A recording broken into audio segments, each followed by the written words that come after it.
ngalan niya, kay siyang manluluwas ta.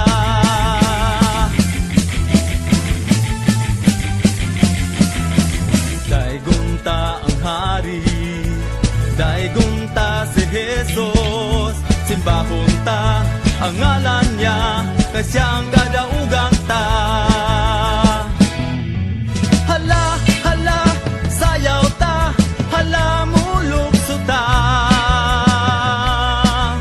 Iisa ang kamot, ipagpagka niya, ug daigunta siya. Di ililihok-lihok, ibayaw ang mga kamot. Bayawon ta, bayawon ta, bayawon ta ngalan niya.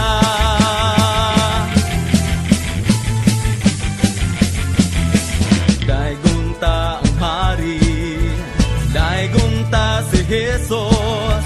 Simbahon ta ang ngalan niya, kay siyang kadaugan